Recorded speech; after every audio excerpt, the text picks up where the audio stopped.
Alright. My opening catchphrase has so much more meaning today. If you just do it, it'll turn out okay. And by do it, I mean get the vaccine. Get vaccinated, everybody.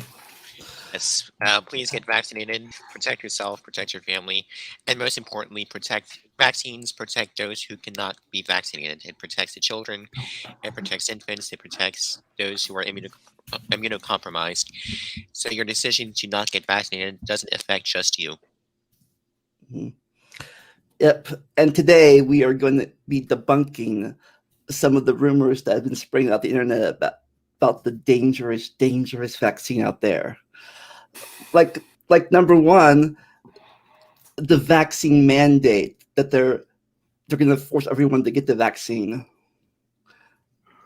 They're going door to door, giving it to you. So before we get going, should we go around the horn, introduce ourselves? Yes. Everyone knows who I am. Yep. Well, I'm David. I'm a biochemistry and molecular biology student at the University of Maryland, Baltimore County. And I really enjoy studying viruses and vaccinations and evolutionary biology. So this is right up my alley. Thank you so much for inviting me on. And Dr. Dan, it is so good to see you again. It's great to see you too. It's been too long. Yeah. Well, the last time you two were on together was my ERV episode. Yes. Oh, fun times. Always a good topic. I'm always here talking about viruses. What can I say, right? Yeah. So, hi, I'm Dr. Dan Stern Cardinal, but apparently the internet now just knows me as Dr. Dan. I do mostly anti-creationist stuff, but I'm an evolutionary biologist by trade, and my specialty is virus evolution. And I'm super pumped about mRNA vaccines. And before we go any further, just full disclosure about how enthusiastic I am about these. I was a participant in the Pfizer trial, so I got my shots way back in the fall, and then I recently crossed over into, just last month, into the booster trial. So I'm still blinded for that, but did that back in, I think, July at some point. So I'm not just like super gung ho about everybody getting vaccinated, but I'm putting my money where my mouth is, and I'm doing this, as part of the trial to make sure everything works the way it should. Definitely good. Yep, and the same note, Moderna is starting an mRNA vaccine for HIV, and I am working on enrolling in that trial.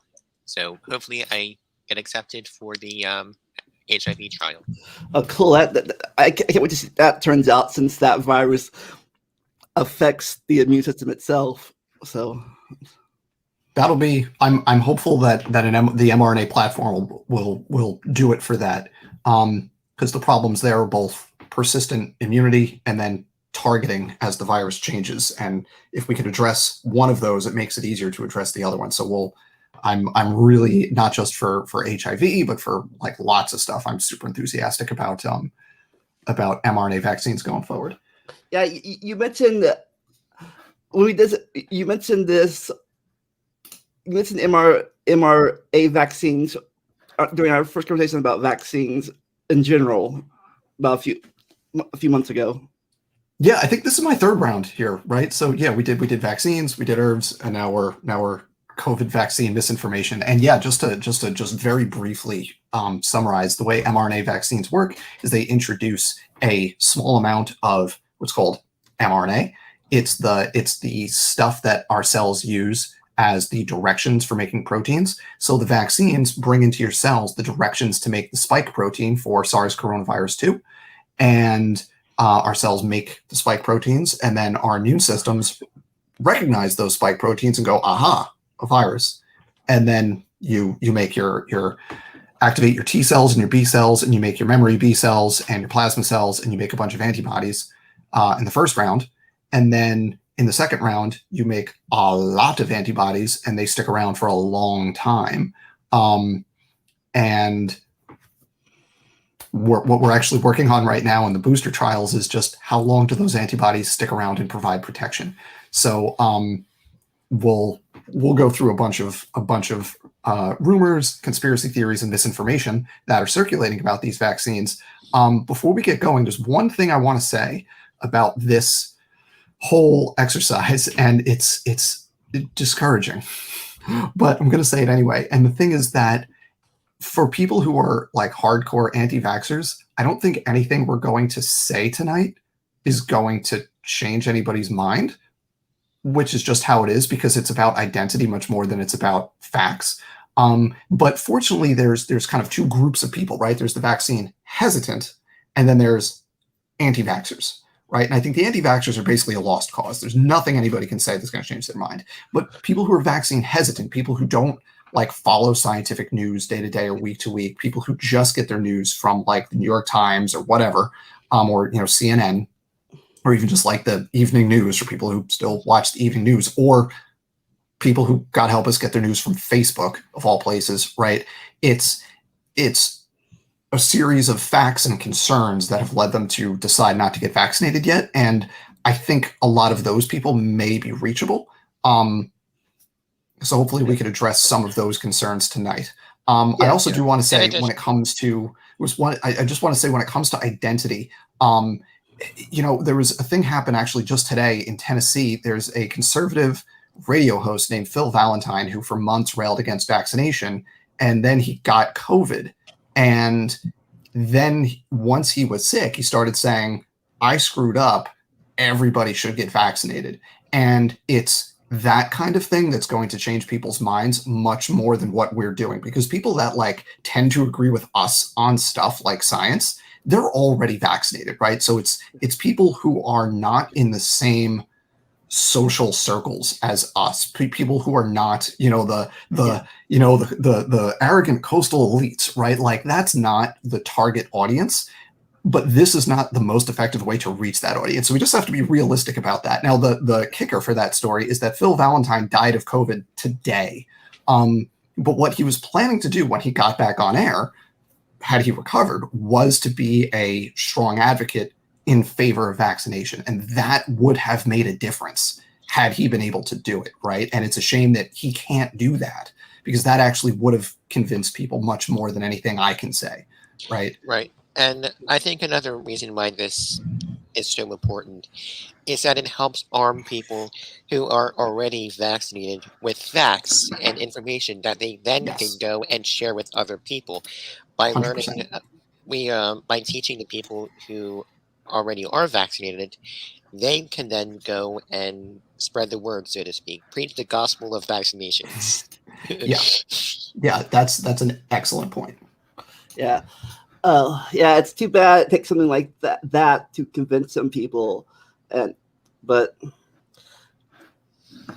besides, like I said before, some people like say example like Marjorie Taylor Greene, you mentioned her before, saying if they come with the vaccine, shoot them. That's what one of her speeches. Yeah. So. Yeah, that's not reachable, right? There's nothing anybody can say that's gonna change those minds, right? But that shouldn't be the target for people who are pushing to get those vaccination rates up. Yeah. And I will also say that two big things are coming very soon. One is on Monday, we're expecting full non-emergency FDA approval for Pfizer at least. And that's fantastic, because a lot of people have said to me directly, like, emergency approval, let's not rush this, right? So now with full approval, that'll hopefully get some percentage of people on board. And then the other big thing that we're expecting September, October, I'm hoping more towards the September side of things, is kids down to age 5, which there's a whole big cohort that there's going to be a huge wave of millions of vaccinations once it's opened up to them. And then hopefully within a few months after that, we can get down to kids. I think I read it was down to 6 months would be the next cohort. And the hope there for me is by the new year, we can start doing that. And there's another, millions of people that'll get done once it's open. Can I say something about the FDA approval? Is that I find that if they really considered the stuff that they take that's not FDA approved already. Um, Many of the multivitamins, dietary supplements, melatonin, and over-the-counter stuff that we take is not Yeah. FDA approved. Yeah. So it seems like it's kind of like a self-contradictory, self-refuting argument because there's so much out there that we already have no problem with that's not FDA approved. Yep. So the Yeah. oh, go ahead. Sorry. One of the things I talk on Facebook, Dan knows, a week ago I posted stuff on Facebook about the coming video. We got a lot of different reasons, and one of my favorite one was, I'm not an anti-vaxxer. I'm a new anti-vaxxer. Yeah, it's the labels don't help, I don't think, but it does strike me as that. I don't know if anyone here or watching is familiar with the meme where it's a dam, right? It's a dam with a reservoir behind it, and it says, "I'm not racist," and then there's a hole in the dam with water rushing through it, and over the water it says, "But," right? And I think we need to adapt that for anti-vaxxers. I'm not anti-vax, but there's Yeah, a and lot of that. there's a meme that I'm gonna try and find. It's like when they say I'm not X, but you know this is coming. So I'm Yeah. gonna see if I can find that. Yeah. Right. So the first misconception that I have on my list here is that mRNA vaccines are new and untested, and this is super easy to refute because mRNA vaccines as a platform for just getting mRNA into cells and then expressing that mRNA, that's been worked on in humans for about 10 years. So it's something we've been doing. It's something we know how to do. It's not like unheard of. It's not something we came up with in 2019 and then all of a sudden we're like, oh, we can use this to make a new vaccine in 2020. It doesn't work that way. This is something that has been in development for a decade. Like, that's just history. There's no counter argument to that. It's just this is something that's been worked on. It's not a brand new thing. Yep. And people are so afraid of mRNA in the vaccines, but in reality, we eat far more mRNA on a daily basis than we get from a single vaccination. From what I Yeah. understand, and Dr. Denny, you can correct me if I'm wrong, the actual mRNA from the vaccine, I think, when I read, it only stays in the body for like 5 minutes or something like that. If I That was another one. So that was another one on here that, oh, the mRNA, it's a permanent thing in some way, right? So the mRNA itself, like not just this mRNA, but all mRNA is super unstable and it doesn't last very long. So this mRNA in your cells lasts minutes. I mean, you're talking on the outside, if you go super, super outlier cases, hours, a few hours, not like 24 hours, but like a couple of hours. But like you're talking, that's almost unheard of though. If you're talking 5 minutes, this stuff is gone. yeah, Right. and Like, right, and people who see that probably don't even know what mRNA even stands for, let alone what it does.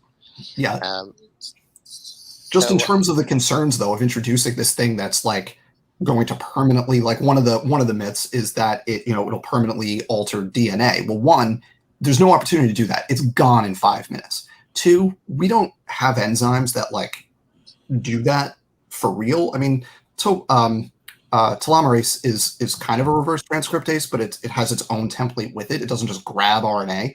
And then we have it's very rare for mRNA that our cells make to then kind of go backwards through the process. Like, I don't want to put a frequency on it. 1 in a million, 1 in 10 million, like I don't want to put a frequency on it because I don't know, but it's an enormously rare thing to happen. And then let's say it did happen. Let's say somehow the mRNA from the vaccine in the 5 minutes it's present in your cells, and literally 5 minutes before it degrades. But let's say in those 5 minutes, somehow it gets imported into the nucleus of your cells, which shouldn't be possible, and it gets incorporated into the DNA of that cell where that happened, which again, we don't have like enzymes that do that as the thing they do. So like shouldn't happen. But let's just say if all that happened, then you have changed the DNA for the one cell where that happened in your body out of trillions. So right. what? Yeah, and just out of curiosity, Dr. Dan, when you eat, say, a banana or a piece of steak, how long does the mRNA from that food stay in your body? Just out of curiosity. So mRNA is really unstable. You don't encounter enzymes that break it down until it gets to the small intestine, which is, hours after you eat it. But mRNA just chemically is really unstable. So I wouldn't expect it to last more than a few minutes, but probably longer than in your cells, because in your cells, you actually have enzymes that target mRNA and break it down. Whereas in your digestive system, you don't until you get into the small intestine. So it's going to break down just whatever its biochemical half-life is along the way. Your stomach is a really inhospitable environment, pH 2, hydrochloric acid, right? That'll break stuff down. But like the mRNA you ingest is going to last longer, I would think, than the mRNA in the vaccine. All right. That's one down. It's been there's a development. And, I think we covered. I think we caught two there. I think we're. So another one I wanted to add to my list is the quote unquote dangerous ingredients in vaccinations, such as aluminum and some stuff that they are afraid of. Once again, aluminum. You have more aluminum from eating a banana than you get from a vaccination. And what exactly is aluminum used for in vaccinations? Aluminum, I don't actually know. I'm not actually sure what the aluminum ingredient is. I know the one that everyone was afraid of for a really long time was ethyl mercury. But that's silly because our bodies don't incorporate or metabolize ethyl mercury in any way. It just goes right through us. The kind of mercury you have to watch out for, the kind that is subject to bioaccumulation, is methyl mercury. That's like what like when you eat tuna, like you can't eat too much tuna because mercury poisoning if you eat like a lot of tuna. And so it's just two different things. Now, even aside that it's two completely different things, our body treats them completely differently. Way back in like the early 2000s, I think we got rid of all the ethyl mercury out of vaccines for no reason other than people were worried about it. So like that's not even a thing anymore. Yeah. So there's it's a preservative. It's an antifungal preservative is why it was in there. It was part of a preservative. But we got rid of it, which actually makes vaccination harder because now you have to have vials that are smaller doses, like smaller numbers of doses, because you can't preserve them for as long because you're lacking this preservative. Right. Immutable Destiny asked, is it possible for genes that are embedded on the mRNA to integrate into our own genome? And I'm pretty sure the answer to that is no. Yeah, it's basically no. We don't have like enzymes whose job it is to incorporate mRNA into our own DNA. It does happen spontaneously, very, very, very super rarely. Like, I don't even want to put a number on it. It's extremely rare.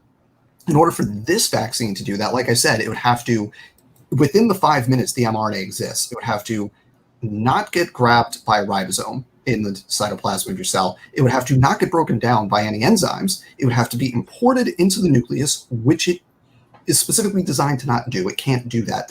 You don't re-import mRNA into the nucleus, and it would have to incorporate into DNA once it got in the nucleus. So no, it's not going to incorporate into your DNA. It's not going to happen. The next. I say the other one I thought of medical is like I mean you might have to listen to it. I forgot, but it's like the government mandated this, rushed it. So that's actually perfect because the next one on my list is these specific vaccines are not well tested, sufficiently tested. It's rushed. We don't know, blah, blah, blah, blah, blah. Well, so here's the thing. The clinical trials for these started way back in the spring of 2020. And they were initially small numbers. And then the phase 3 clinical trials started in the summer of 2020. And if you combine Moderna, Pfizer, and J&J, you're approaching 100,000. I don't know if it's more or less than 100,000 participants in the phase 3 trials. I forget which ones are which, but one of them had like 20-something thousand participants. One of them had like 40-something thousand. And I don't know what the third one had, but it's in the tens of thousands, right? So you're approaching 100,000 here. So that's 100,000 people that half of them were vaccinated. Actually, one of the trials, I think, was 2/3 vaccine, 1/3 placebo. But so roughly half of the participants though were vaccinated between the, I think it started in July or August, and then up through like into the early winter of last year. So you already have now a bunch of people that are a year out from their vaccination, their original 2 shots, or 1 for J&J. And then since then, so that's hundreds, tens of thousands of people, right? And then since then, just in the United States, we've got about half the country is fully vaccinated now. More than that, I think we're into the mid 50s, maybe approaching 60% now. I haven't looked at the numbers specifically in a couple of days, so I don't know what the specific number is, but it's above 50%. So that's now 160 million, 100, somewhere in that range, people that are fully vaccinated over the, starting in January, right? So now we're 8 months out for a lot of these people. That's a lot of testing. That many, over 100 million people.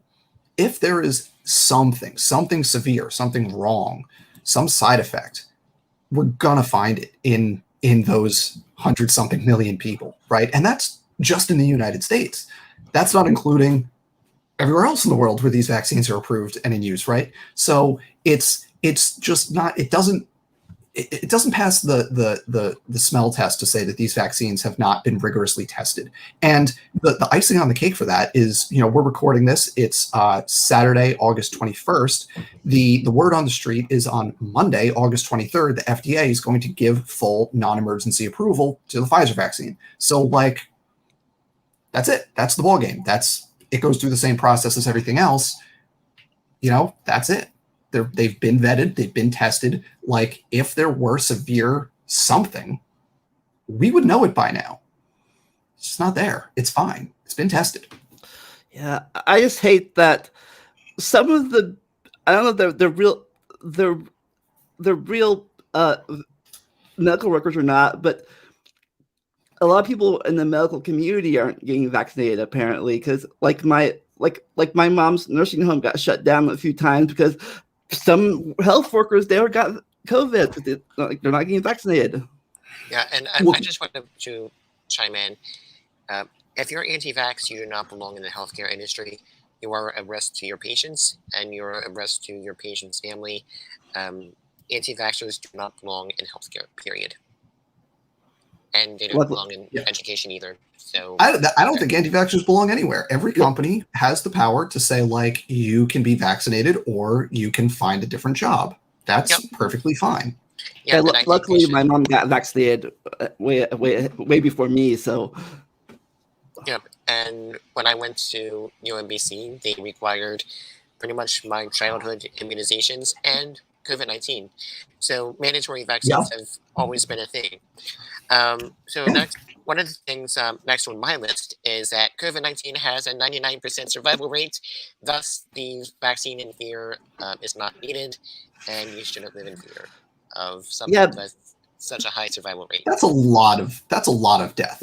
Yeah, but that's all, like 1%. That's like out of 7 billion people. That's like what 700 million.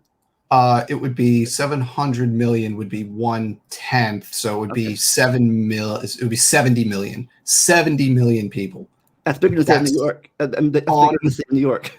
Yeah, that is unreal. That's pretty bad. That's a lot. I mean, look, there's most diseases don't have a high mortality. If a disease has a mortality rate of 0.1%, that is a public health emergency, right? So if you have something that is 1%, that is a 5-alarm fire. We need to deal with this right now.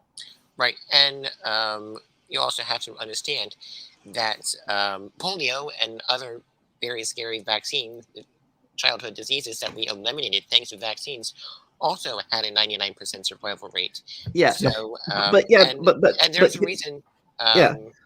But it's not. Sorry. But both with COVID and polio, it's not just the death. It's survival. Even if you do survive both things, your body is changed. Either your lungs, like for COVID or maybe polio too, but your legs for polio. So Right. your body's changed. Polio causes your paralysis for the rest of your life, right? For COVID, it infects a whole bunch of different tissues and organs in the body in severe cases, or even not that severe cases. But when you recover, there are these lingering effects. I mean, there have been documented cognitive effects in months after recovery where people are testing negative. There have been lots of organ damage where people are requiring not just lung transplants but kidney transplants, and other organs are getting damaged severely. It's not either you die or you're fine. There's a whole lot of real estate in between those two options where you survive but you're not 100% recovered. And going back to the worry that people have, that some people express, I'll say, about long-term effects of vaccination, we went through why that's not serious and not reasonable.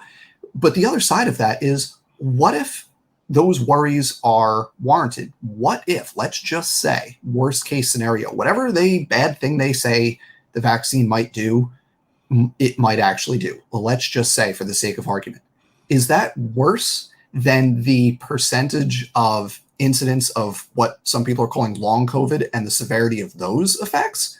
No, the risk is still in favor, right? If you do the math, the risk reward is still in favor of vaccination, even if you assume that worst case scenario that is completely unreasonable, right? But even assuming the unreasonable thing, it's still the better decision based on what we know for sure about the frequency and the effects of long COVID, right? Right. Yeah. And the 99% survival rate, that might be true in certain groups, but in the very, very old or the very, very young, the 99% survival rate might be to 95%. Fortunately, very young, is even higher than that, actually. For whatever reason, kids so far don't get as sick as adults. That's good. So, yeah, but and back to the 99. Sorry, back to the 99% survival rates. If we have a disease, if we have a virus like Ebola kills pretty much 80 to 90% of some of them. Yeah, some of them are in the 20 to 30 range, which is still terrifyingly high. Yeah, but it's only a couple of outbreaks that have been above 70%. Right, and 20 to 30%. But you also have to remember, because they are so deadly, they're not going to be as contagious because of the selective pressure. And if you virus and you kill your host too quickly, well, you're not going to be able to reproduce and pass on to that many people. In contrast, the H1N1 flu from 2009, it was even more contagious than COVID-19, but in the U.S., only less than 15,000 people died.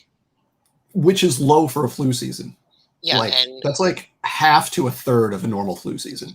Right. So we have the H1N1 was nowhere near as deadly as COVID-19, and the reason why is H1N1 was really, really, really good at passing itself along, making sure that its hosts weren't sick, too sick that they die, but sick enough to pass on, and that's it. So COVID-19 is probably one of the worst pandemics we've had in 100 years. Yeah, 3 years. Yeah, 100. It's been 103 years since 102, I guess, since the pandemic started, since the 1918 Spanish flu, which isn't from Spain, but Spain actually let the news out. From what I understand, actually, fun fact, because this was during World War I, the Spanish flu actually originated somewhere in Oklahoma, I think, but because Spain wasn't part of the war, they were the ones being honest about the death rate, and so all the other countries like the U.S., Germany, suppressing they were deliberately downplaying it in order to keep the morale of the army up. And So, not let your enemies know that everyone's getting sick and dying, right? Because I mean, World War I was the epitome of like right to like through 1917, basically anyone could have won. This is getting way off topic. Basically anyone could have won World War I, right? I mean, as of 1916, like Russia could have broken Germany's back with the Brusilov offensive, right? And it would like this close if they had like better leadership. And so in 1918 comes around and there's this terrible flu ravaging the entire world. All the people participating in World War I, all the countries are suppressing the news so that the other participants don't realize what a big problem it's causing. Spain wasn't a participant, and famously, I think the king at the time got really sick. And so, like, the news came out of Spain was being open about it, so it became the Spanish flu, even though it didn't come from Spain. I'm going to say it came from Oklahoma. Yeah, I can tell you. I heard that too. You should watch. You should watch the. You ever watch? Actually, I was wrong. It's Kansas. But you ever watch?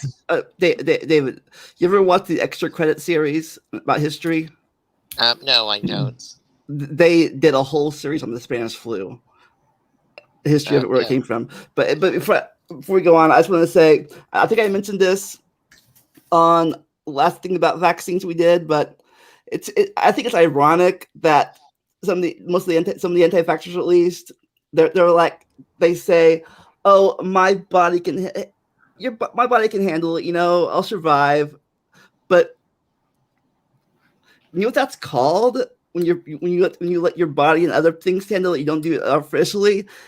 It's natural selection. The thing most of anti-vaxxers don't even believe in. We're going to find out whose bodies can handle it or not, right? That's the trick. Yeah, most of the things that they don't even believe in natural selection.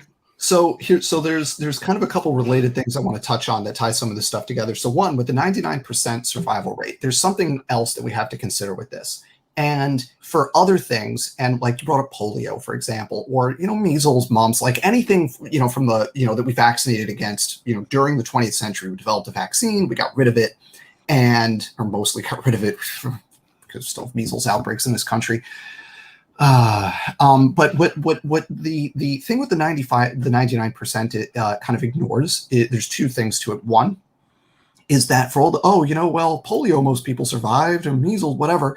The thing with that is because it was not new, it was something endemic to humans forever, basically, for as long as we've had human society.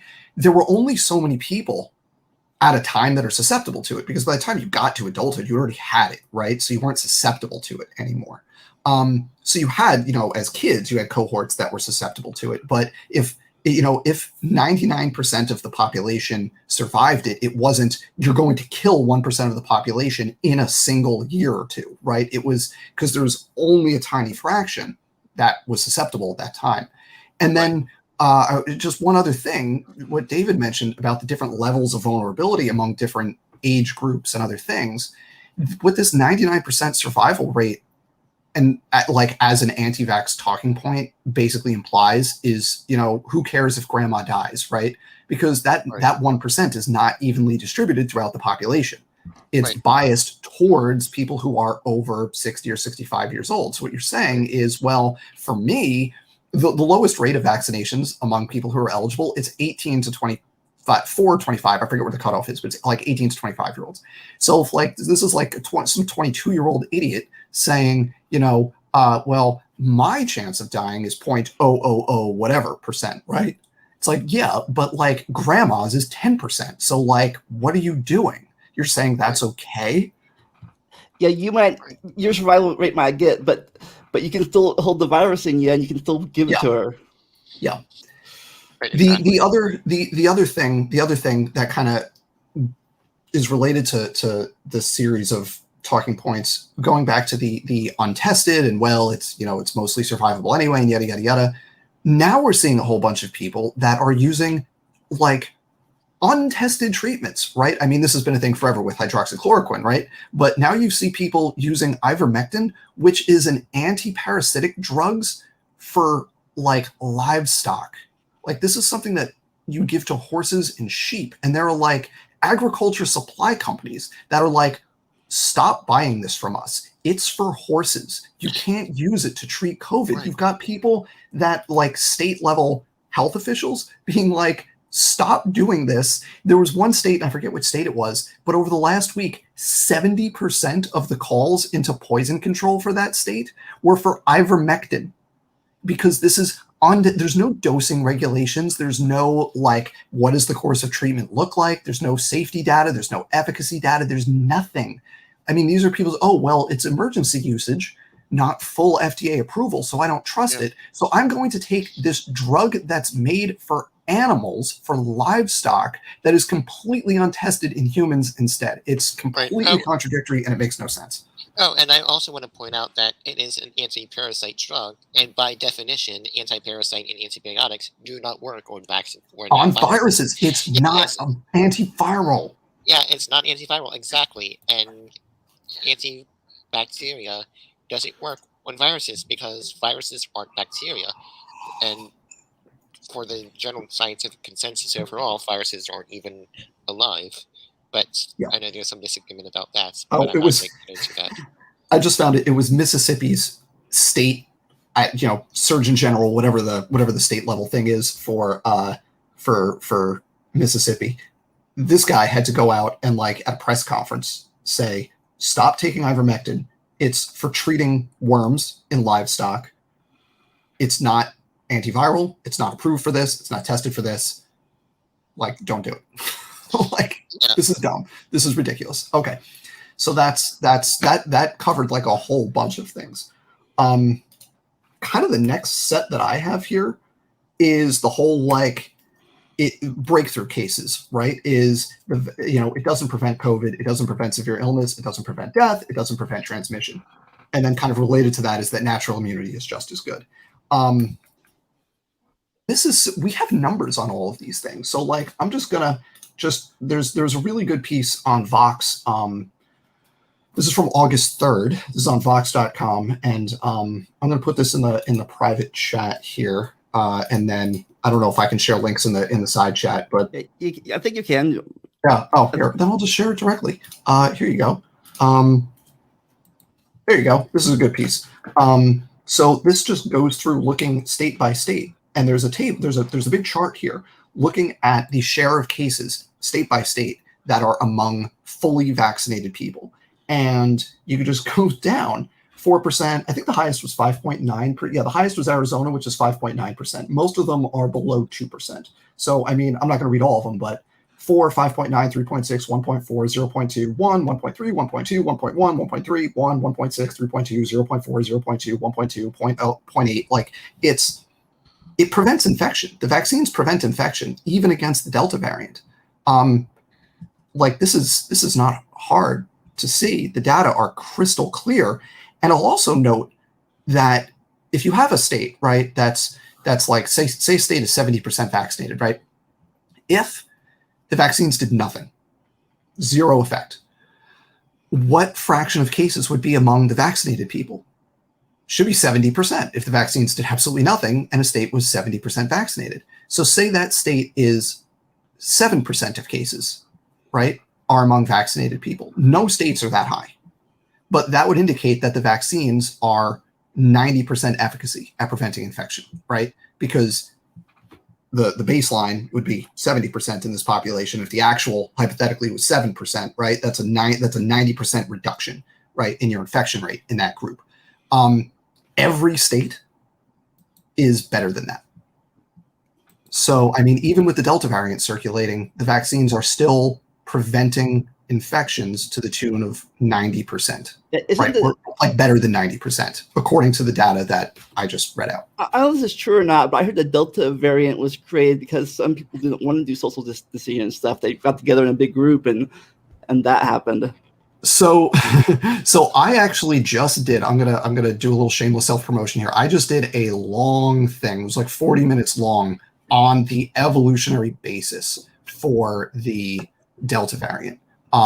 It's on my channel, Creation Myths, and it's called Evolution Explains the Delta Variant, and it's all about the evolutionary history here. I won't go into all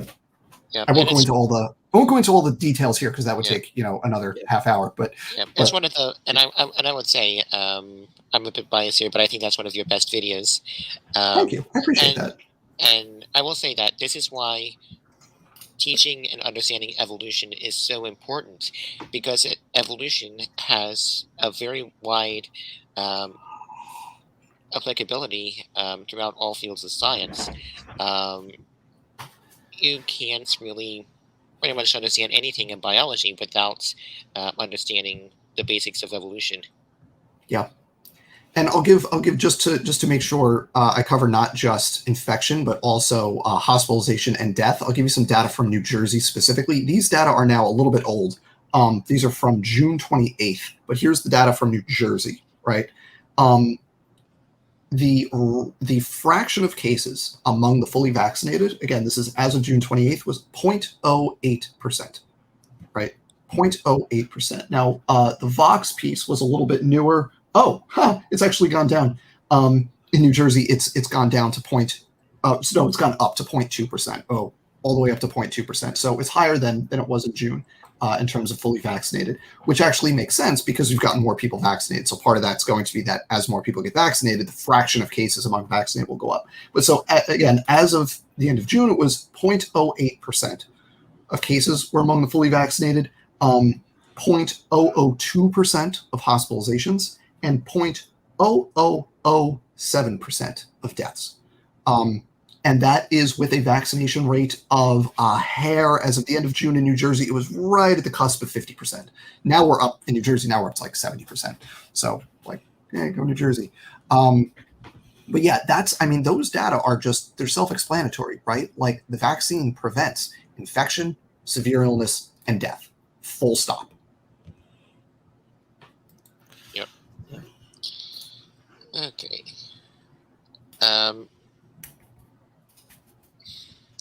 So did you mention, was that a conversation that the vaccine is just that if you got it, you don't need the vaccine? Is that's a natural immunity. Yeah, let's talk about natural immunity. So we actually have data on this, and I have the link open right here. I will try to find it. Let's see. Here we go. This is from where is it? Where is it? Oh, I thought it was this one. Where is the? Oh, I had the wrong page open. It was somewhere on Johns Hopkins. It was Johns Hopkins natural immunity. Here we go. I'll find this real fast. Sorry. Here we go. So it's a piece called Why. Oh, is that link broken? Oh no.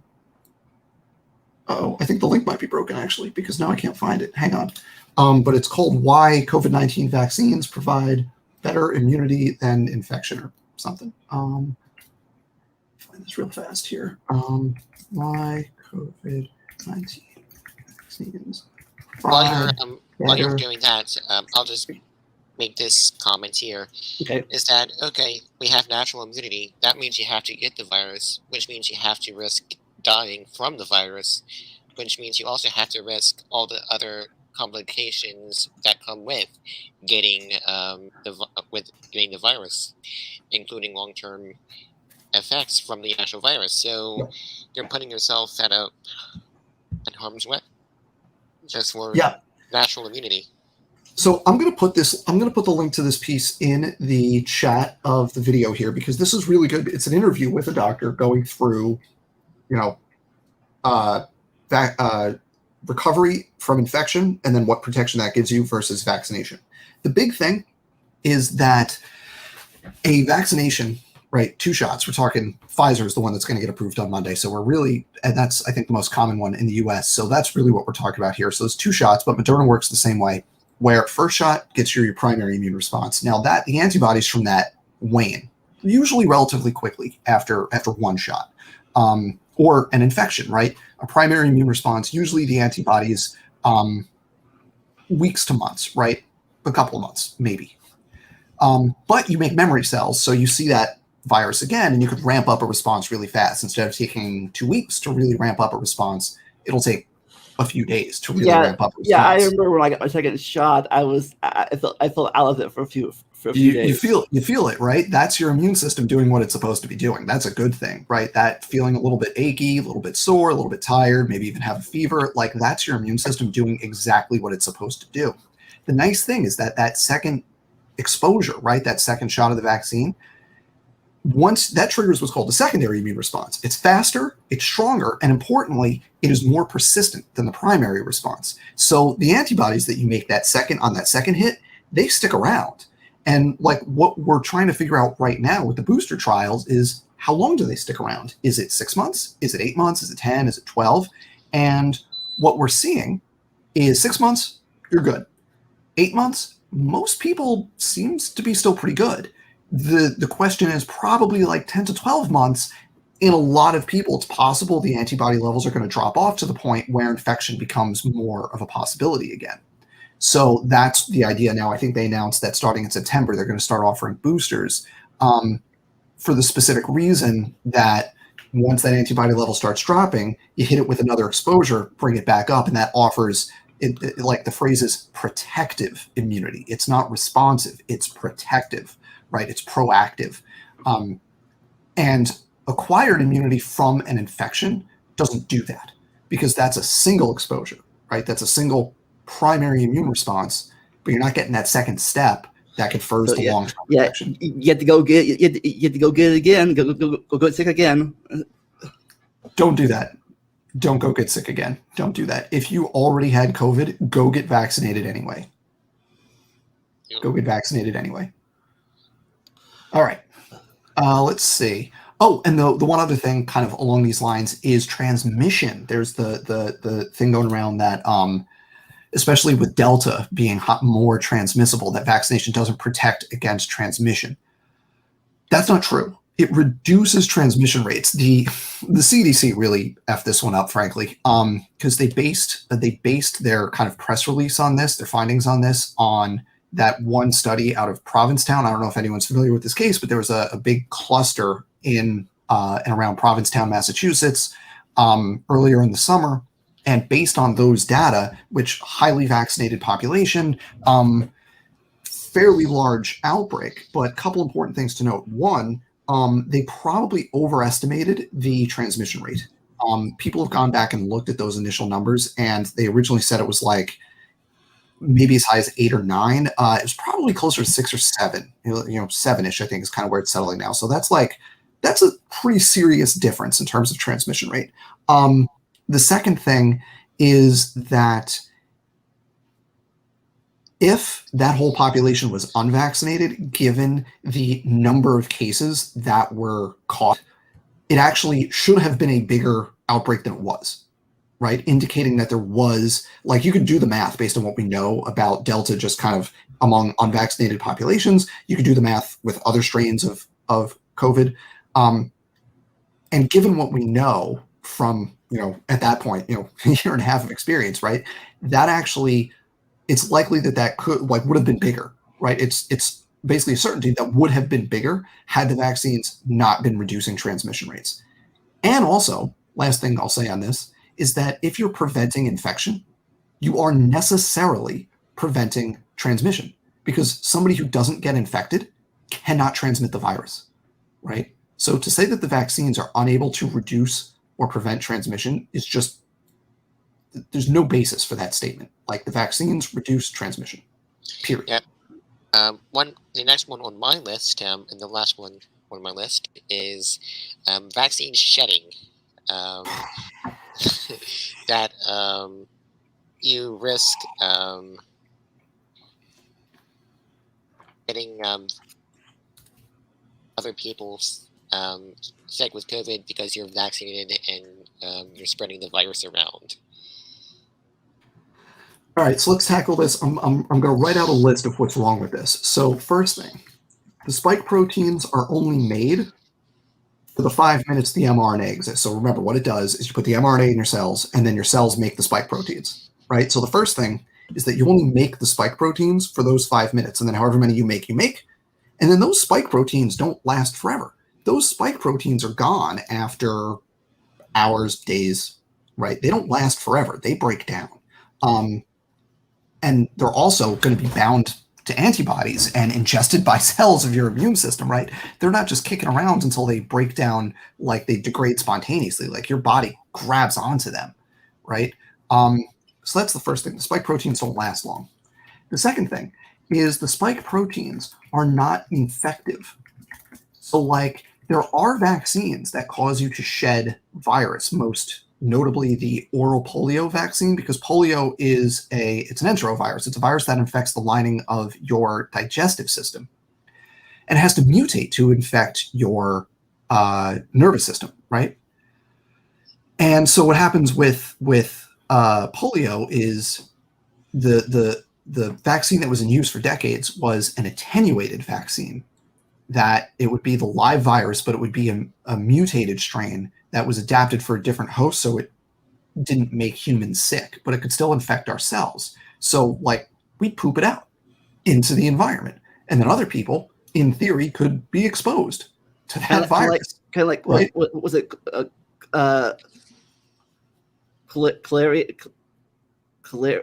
Cholera? Yeah.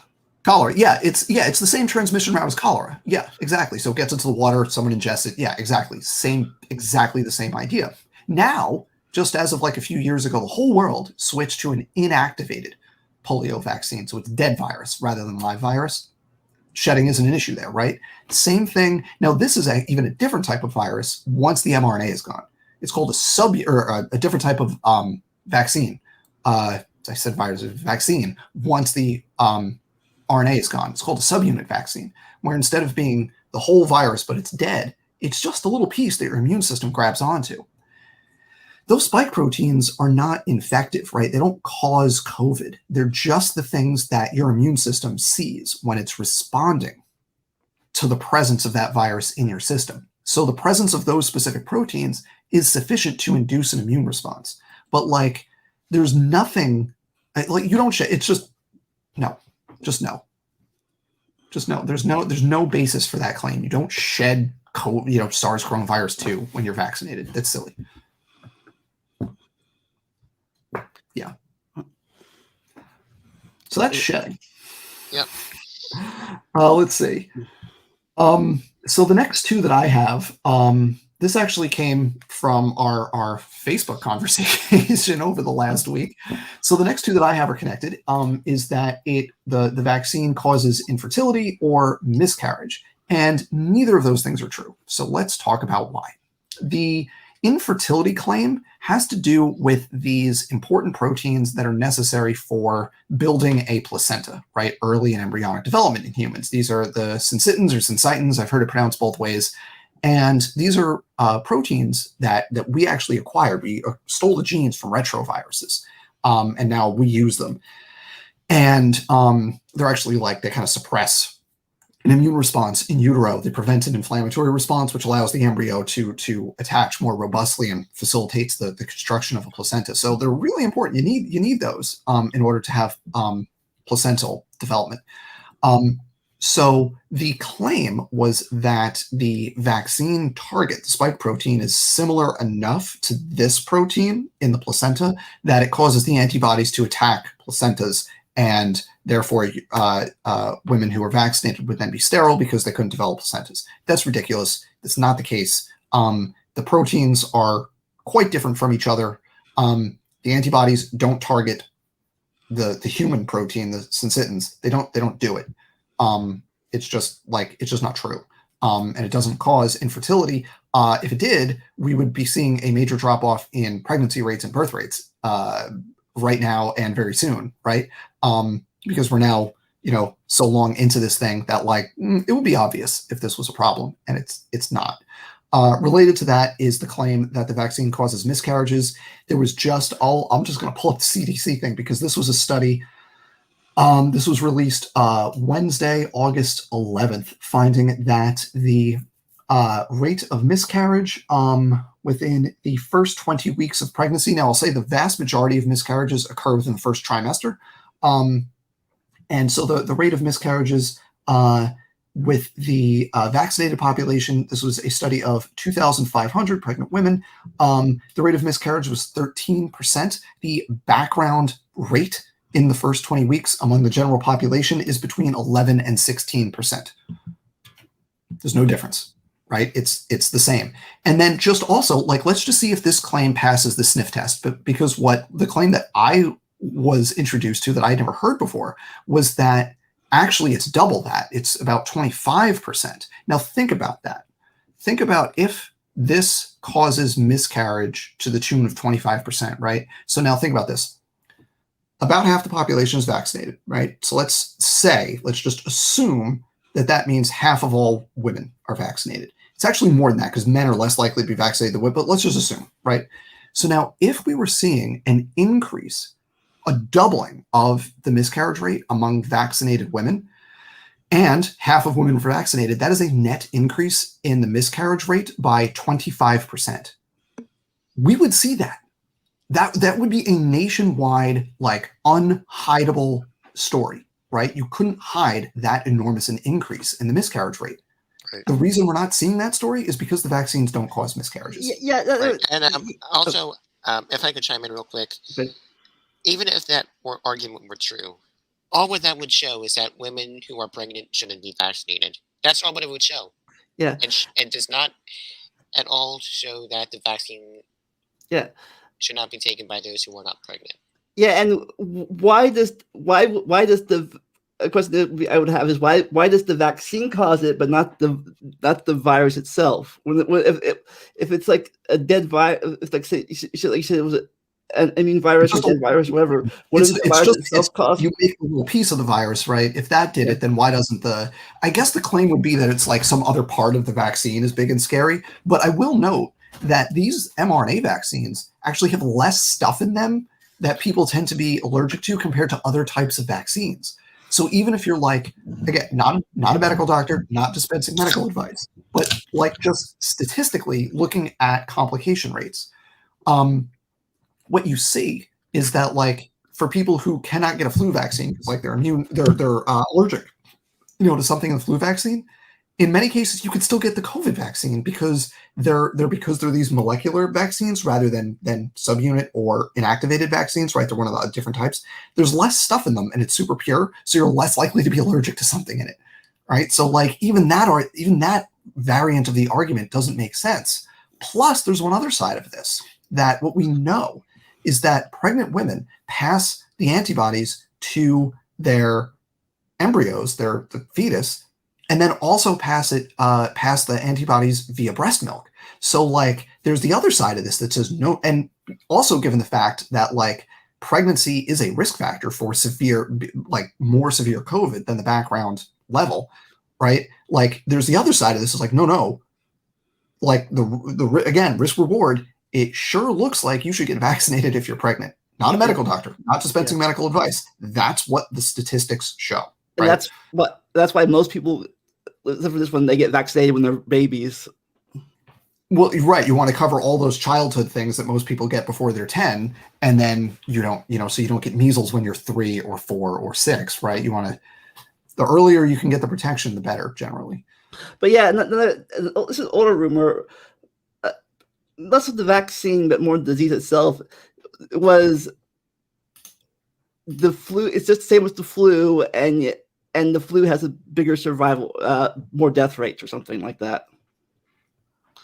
Say that again. The flu has. That's what they're saying last year. Rumor. The flu has bigger death rates. That it was worse than the flu. Yeah, that was BS. It was never worse than the flu. And it's the same as the flu. Is this the flu? Whatever. It's just a cold. The thing is now with vaccination, we're basically making it a bad cold. And I talked about this in that evolution explains the Delta variant. But like with vaccination, one of the things we're seeing with Delta is it hangs out in your nose rather than your lungs. And the reason for that is that with the protective antibodies, in your nose, you don't have as dense blood vessels. So you don't have as many antibodies because antibodies hang on your blood, right? So the virus can get a toehold in your nose. If it can get a toehold, it can do it in your nose and kind of your upper respiratory system. But anytime the viruses try to go down into your lungs are like, capillary central, right? So they immediately get mobbed by antibodies when they go down there. So you don't get like sick because it's not in your lungs. If you're vaccinated, even if you get it, what we're seeing is it tends to resemble a bad cold because we're able to keep it to our upper respiratory tracts, right? Our nose and our sinuses, not down into our lung, right? We can prevent it from working down into our lungs. And like, not to be pessimistic about the overall outcome of this thing, but like if this ends up as an endemic virus and you have to, worst case, you have to get, your COVID, your variant optimized, whatever booster, right? Worst case scenario. I think what we're going to be able to do is get a general, like this antibody targets every known version of this effectively, and it's good, Basically, right? one and done. Right. I think that's where we're headed, probably, within the next years. Like, that's really where I think we're headed. Yeah. But even putting that aside, worst case, say you have like flu, say every fall you get your COVID and flu shot, right? You get a combo, right? If that takes it from being something that is genuinely dangerous to something that is a bad cold, that's a win, right? That ends the pandemic as a life-altering event, right? Because we can live with a bad cold, right? We can't live with COVID 2020 into 2021. Like, we can't, that's not a sustainable situation, but we can live with a new version of a bad cold, right? Yeah. That's a thing we can do. And that's, as I see it, that is the worst case outcome. So like, we're getting there, folks. Yeah. And I gotta say, I think people still say this, that we're sheep for believing everything they say. It's not like, I don't know about you guys personally. It's not like we enjoy wearing masks too. It's not like we well, let's outright mask. Let's wear them. No, I'm frustrated with this whole thing because this wave that we're experiencing right now, this is the anti-vaxxer wave, right? If everyone, and this actually leads into kind of the last thing on my list. The phrase you hear is, if everyone who can get vaccinated does get vaccinated, then that will effectively end the pandemic, right? And that's basically true. Whether it ends it by hitting herd immunity for a persistent amount of time and driving the virus to extinction, or just getting to the point where it's basically not a big deal, it's a bad cold, and adults and kids and everyone's vaccinated and they're protected. Like, if everyone that can get vaccinated does get vaccinated, like, that basically is the end, essentially, as a society-altering event in our history, right? This wave right now, I showed you the data before of all those single-digit and sub 1%, percentages of the vaccinated who are getting sick right now. Like, if all the people who could get vaccinated right now actually had already done so, this wave would not exist. There'd be this persistent, relatively low level of transmission and infection, but it wouldn't be what we're experiencing right now, especially across the south of the United States, where you've got hospitals full, no ICU beds, right? That would not be happening right now. This, to an extent, not true for all the prior spikes that we saw, the original one, the summer one of 2020, the winter 20 to 21 spike. Those, to some extent, were baked in, right? There's behavioral constraints there, right? But like, the virus was out there, people had to live their lives. You could, do things on the margins to I shouldn't say on the margins. You could effectively bring those peaks down with distancing and masks and lockdowns and that kind of stuff. But like, again, that's not sustainable in the long term. But this spike right now, this is optional, right? So like, I've been responsible. My family's been responsible. I'm getting pretty fed up with this, right? I'm ready to go back to normal. I'm about to start my third full semester of teaching via Zoom, and I hate it, right? Oh, and you know why I can't go, and you know why I can't go back to teaching in person in a week? Because anti-vaxxers have caused coronavirus to still be a major problem, right? Yep. And is Rutgers this semester all online still? It is a mix. So for there's capacity limits in the classrooms. So basically everybody is in a room that's twice the size of what they normally would have been in, which for most classes is fine. If you had 30 people, you just go in a room that seats 80, right? No problem. For me, I got 499 people in a room that seats 499. It's the second biggest room on campus. My colleague who teaches the other two sections of the class I teach, she's in the biggest room on campus. She's got 500 people in a room that seats 500. There's nowhere else to go, right, for us. Yeah. So we're still, the big classes like that are still remote for one more semester. Okay. I would honestly hate being in a class of 500 other people. Oh, it's fun. It's we can talk about that another time sometime. Oh yeah, that'll be a lot of fun. But not for now. Most of my, pretty much all of my classes are on campus. So that's good. That's good. And I would say I'm very glad because I hate Zoom classes. I really hate online classes, and my grades kind of suffered when COVID hit. Yeah, it's hard to focus, right?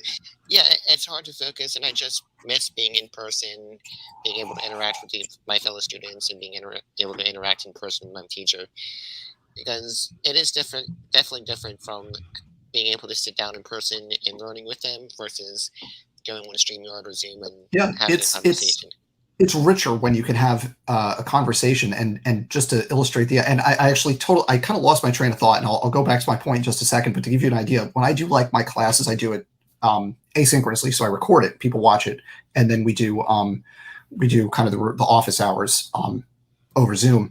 And when I record the lectures, it's like 45 to 50 minutes. But when I do them in class, it's an 80-minute period, and sometimes I won't finish because of the back and forth, right? And it's just such a richer experience. Even with that many people in the room, you can still have that conversation. So. Right, because you have people stopping you every 5 minutes saying, "Hey, I have a question about this. Can you go back to this slide?" Yeah. So the point that I meant to make, and then I totally just forgot as I was ranting about anti-vaxxers. I apologize, everybody. The point was that you hear this thing about if everyone who could get vaccinated does get vaccinated. And there's always this kind of caveat of like, well, there's a pretty significant slice of the population. I don't know what percent people think, but there's a bunch of people who can't get vaccinated, even once we, get to like where kids are eligible, right? And the thing that's important to note here is there's a big difference between the vaccine might not be as effective for you and you cannot get vaccinated, right? So there's people that are allergic to something in the vaccines. They'll have like a pretty severe reaction if they get vaccinated. That's very rare. That's well under 1% of the population, right? And then there's people who are immunocompromised, right? People who are organ recipients, who are on anti-rejection medication, right? Those are people where there's nothing preventing them from getting vaccinated. It's just that it might not work as well for them. So instead of being 90% or 95% risk reduction, maybe it's only 50% risk reduction for them. And for all those people, whether they just straight up can't get vaccinated or it's less effective for them, for all those people, it's on everyone else to protect them, right? But we always have this caveat of there's some fraction of people who can't get vaccinated. And I think kind of mentally people have that fraction as like 10 times bigger than it actually is, because the actually cannot get vaccinated is a much smaller fraction than the might not be as effective, right? And that's an important distinction to make when we talk about who can get vaccinated. And that's the difference between people that choose not to get vaccinated, like the my body, my choice thing. Right. And as the saying goes, your right to swing your fist stops at my face. Right. And this is not like a new idea. This is settled law, right? There was a Supreme Court case from 1905 about this. I think I have that right. It was 100 years ago, right? About this exact question. Can we mandate vaccination? Yes, we can. Yeah, this is not an open question. Yeah. It also, what was the freedom of speech thing?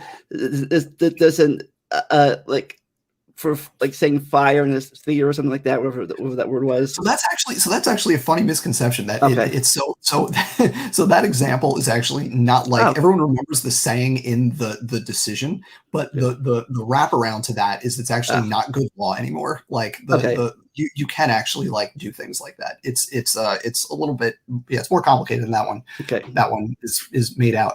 I really like this question here from Icarus that people want to wait for the dead virus stuff. Those are out there and in development. And oh my goodness, there was a podcast episode on this on the Chris Hayes podcast called Why Is This Happening? Which is just the most perfect title for a podcast, in this day and age. And he did it in an interview. This is from last year at some point, but it was really good. If you go back through it, it was Why Is This Happening? It was about vaccination. And one thing the guest talked about was all these other vaccines that are in development, because mRNA vaccines are finicky, right? They need to be at low temperatures. RNA is unstable. There are a number of older style, either subunit or inactivated vaccines that are in various stages of testing right now. And some, I don't know what all the different vaccines that are approved are around the world. I don't know what all of them are. I would be surprised if they're were not already some subunit or inactivated vaccines in the mix. So that's a really good question, and those vaccines are coming / already here.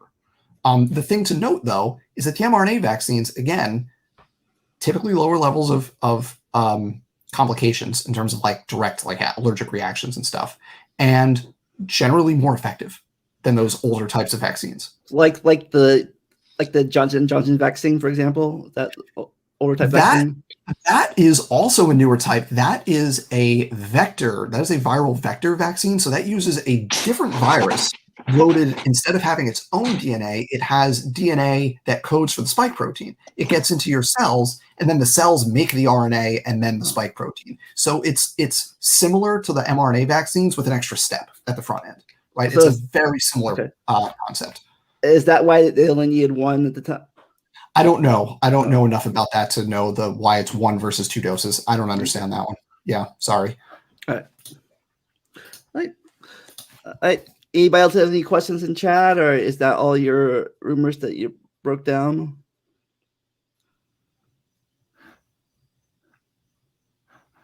We hit just to some. So let me just look at my sheet here, because what we hit on, we hit the degree to which they are not new and have been robustly tested, the possibility and not possibility of long-term effects from the vaccine. We talked about how well they prevent COVID, how well they prevent severe illness, how well they prevent death, how well they prevent transmission, how natural immunity is not as good as vaccination, how they do not alter your DNA, how the 99% survival argument is just like callous and like not a good argument. Things like ivermectin or hydroxychloroquine are not viable alternatives to vaccination. They don't cause infertility. They do not cause miscarriage. There are some people who straight up can't get vaccinated, but it's a very small number. Most people, almost everybody can. And then for a larger, still small, but a larger fraction within that, it won't be as effective for one reason or another. And then we also covered shedding. There's no problems with shedding, period. Right? That's what we covered. I think that was pretty good. Yeah. I think we have one last question. The AYV3 variant. No idea. No idea. Haven't even heard of it. All right. Well, thank you for being on. Hopefully, both of your kids are still too young to get vaccinated, right? They are too young. They are too young, but I will tell you, we will be first in line when they, as soon as we hear, we are getting them their vaccination. Yeah. So right again, I want to say, like, for people who are skeptical about this, don't ask what. Here's something I think is really useful. Don't ask people what they think you should do. Don't say, what do you think I should do? Say, what did you do and why? What is your family doing and why? What do you recommend for your grandmother? What do you recommend for your kids, right? Those are the questions to ask public health officials, politicians, people in the news, right? Because you got Tucker Carlson up there every night spreading misinformation. That guy's vaccinated, right? Yes, him. I'm sorry. I have to say how much I absolutely detest Tucker Carlson. He is a traitor and a menace to public health. I do not like Tucker Carlson. Oh God, one of the single most destructive people on earth right now. Like, not an exaggeration. It's like Mark Zuckerberg. Like, there's probably some other people up there, and like Tucker Carlson, probably like top 20, maybe top 10. I don't know, somewhere in there. He's honestly worse than Rush Limbaugh. Well, yeah, because Well, I was talking about if Rush Limbaugh was still alive, he'd be worse than Rush, and he would probably. And I dare say he's even worse than Alex Jones. Yeah, because Jones is so out there. He's got a small audience, relatively small audience, whereas Tucker just plays the right side of pretending to be reasonable so that he gets this huge audience, which is like and then of course faux news argues in courts that nobody reasonable would think he was speaking the truth. We'll see what's going on with Okay, yeah. Before we go, I think I mentioned this thing too. Is at least from growing up, to me, anti-vaxxers again, like I mentioned before, that when I was growing up, anti-vaxxers, I always thought they were just far left people, like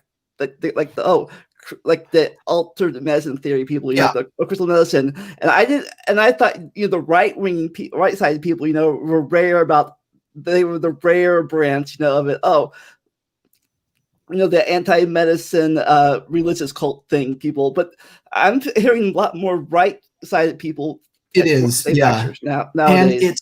And I think it's like everything is polarized by political identity, and I hate to be one of those like, oh, it's such a shame that everything's polarized right now. But like, it makes it impossible to respond to a public health crisis when, like, if a bunch of Democrats say get vaccinated, the de facto Republican position becomes don't get vaccinated, right? That is a problem for society.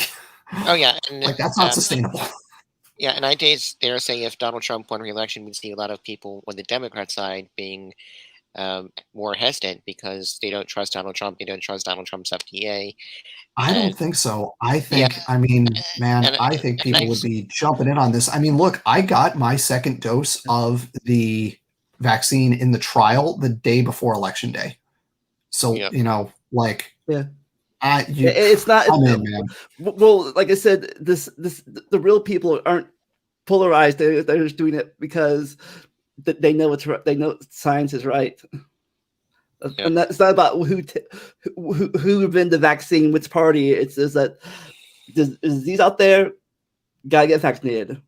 Yeah, there used to be things that were beyond politics that everyone would do and everyone would get behind, and now it's not. And here we are. Yeah. Yes.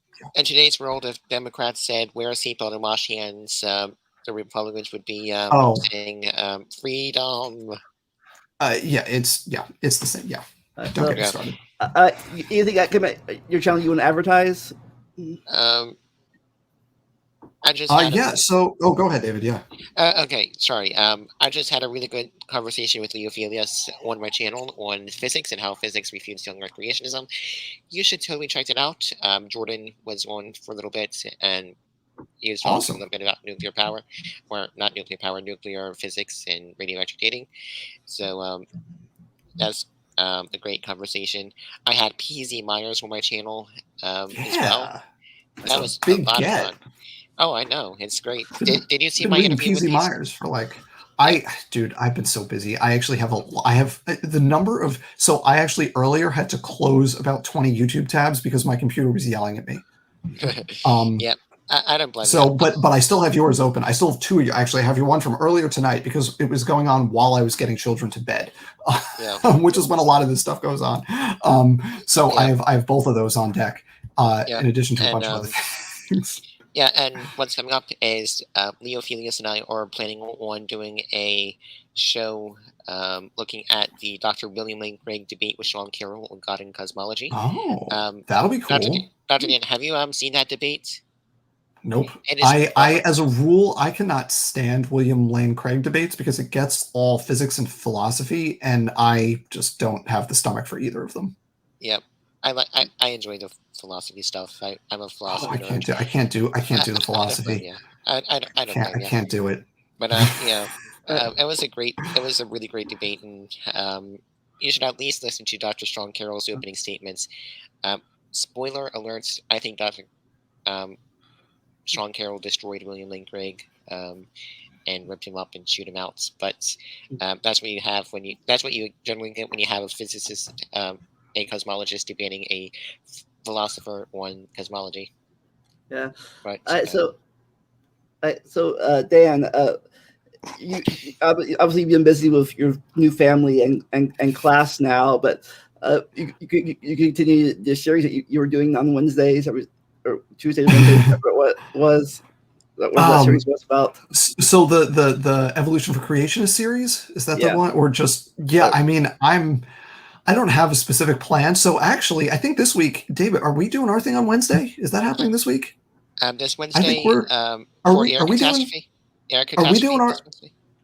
We have something set up. Isn't it this Wednesday, or is it next week? I don't remember. I believe it is this Wednesday. Yeah. I think we have a thing for the. I think we're doing a thing this week, so that'll be cool. Yeah. And Wednesday might. I'm starting my new job next week. Are you possibly available Saturday by any chance? If not, at night, maybe. Okay, yeah. Oh, but next I don't know. We'll talk. We'll figure it out. We'll find a time. Yeah. We'll keep it on Sunday. And then let's see what else. I don't have anything specific, so I just put up a short video on creationists using the term Darwinism to describe all of evolutionary theory, which they know is wrong. They're just lying. They know it's wrong. So that was one I've been wanting to work on for a while. I do have. I think I've told a few people this, but this is, I think, the first time saying it publicly. I have a collaboration in the works right now with Mrna on some genetic stuff. So I don't know when we're when it's going to see the light of day, but I'm hopeful that it's soon, because he just did a debate with Dr. Charles Jackson, and some genetic stuff came up, and he kind of through the grapevine ended up finding me, and so we're collaborating on that stuff. I don't know when that is, but at some point. Yeah, two things for I do my thing. My thing is, one, I love it when they say Darwinism, like evolution genetics hasn't changed in 150, 200 years. Nothing has advanced at all. It's still Darwinism. And two, I love it when they say, I was in an Atheist Junior's video, the evolutionists say this is why the Grand Canyon was formed. No, maybe geology says that. Nothing to do with fucking evolution. Not the same thing. Yeah. And also, well, for me, my next week, I have planned to have a video of Erica, aka Jessica Gibbon, about her namesake, the Gibbon primates. That's the plans, but sometimes plans, don't go out. That's my upcoming video for next Saturday, about 6 p.m. EST. Awesome. All right, so David, you were saying before we go? Oh yeah, that'll be pretty much it. So I'm working on a couple of videos, and that'll be a lot of fun. So definitely subscribe to my YouTube channel and hit that subscribe button. That way you can be notified when my next video and interview is up. And I have a very big guest coming up, and his name is Dr. Stephen Freeland. He is a professor at UMBC. I'm not sure if any of you guys know who he is, but he does. He is evolutionary biologist. He does work on abiogenesis and astrobiology, and and he's also an evangelical Christian. So we're going to be talking about how he was with BioLogos. And so we're going to be talking about abiogenesis, evolution, and God, and how all of that relates together. So it is going to be a great show. That's going to be super cool. Yeah, I love when people don't have to use their religion to deny science. One of the things that I'm going to be trying to do is trying to get professors and scientists at UMBC to come on my podcast, because that'll be a lot of fun. I'm also trying to get. I'm going to have to talk to her, Dr. Myers. I think is. Oh God, I'm bad at names. Dr. Meyer. I think she's Dr. Meyer. She's an astrophysicist at UMBC, and I'm going to hopefully try and get her on my channel. It's going to be a lot of fun. So I have a lot of fun stuff in the works. So don't miss it. All right, great. So you all want to say your Indian catchphrases if you have one? I always end my creation myths videos where we go through a creationist claim. I always end with "Don't get fooled," because it is, at the end of the day, a PR campaign, not a science campaign, and don't get sucked in. So there's your COVID misinformation corrections. Don't get fooled. Yep. And so I really don't have any catchphrase. I need to come up with a catchphrase. I think it'll be fun. But Dr. Dan will be on my channel next week. It's going to be a lot of fun. We'll talk. We'll figure it out. It'll be fun. And as I always say, never stop learning and enjoy the randomness. I'll see you next week. Bye.